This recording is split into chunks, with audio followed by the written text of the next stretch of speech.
So இப்போ தான் நான் வந்து இப்போ ப்ரமோ 2 பார்க்குறேன். பார்வதியோட கண்ணு செம்மையாக வீங்கியிருக்கு. காலையில் சபரி புஷ் பண்ணி அவங்க போய் விழுந்ததில் கண்ணில் அடிபட்டுருச்சு போல இருக்கு. பயங்கரமாக வீங்கியிருக்கு. எப்படி வந்து மெடிக்கல் இதுக்கு போகாமல் வீட்டுக்குள்ளே இருக்காங்க அப்படிங்கிறது தெரியல. ஸோ சபரியோட அந்த கேப்டன்சி டாக் நடக்குது. நடக்கும்போதே யாரோ ஏதோ சொல்லியிருக்காங்க. அதுக்கு வந்து பார்வதி, நான் பேச தான் செய்வேன், எனக்கு என்ன தோணுச்சோ நான் அதை பேசத்தான் செய்வேன் அப்படின்னு சொல்கிறாங்க.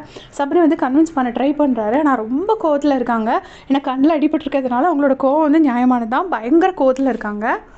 இப்போ தனியாக கமர்தீன் கிட்ட வேற சொல்கிறாங்க, அவ்வளோ ஹைட்டாக அவ்வளோ மாச்சோவான ஒரு பையன், அவன் என்னை தள்ளி விடும்போது அங்கே எங்கே போச்சு கேரு, நான் கேர் பண்ணுறேன்னு மட்டும் சொல்கிறாங்க.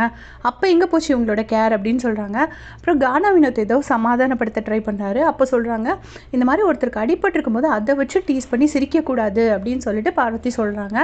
என்ன ஆச்சு என்ன எதுன்னு தெரியாது, நம்ம லைவ் பார்த்தா தான் தெரியும். இன்னும் கேப்டன்சி டாஸ்க் ஆரம்பிக்கவே இல்லை. ஆனால் பயங்கரமான அடிபட்டிருக்கு. இது வந்து கண்டிப்பாக நிறைய பிரச்சனைகள் வரும்னு நான் நினைக்கிறேன். உங்களுடைய கமெண்ட்ஸை சொல்லுங்கள்.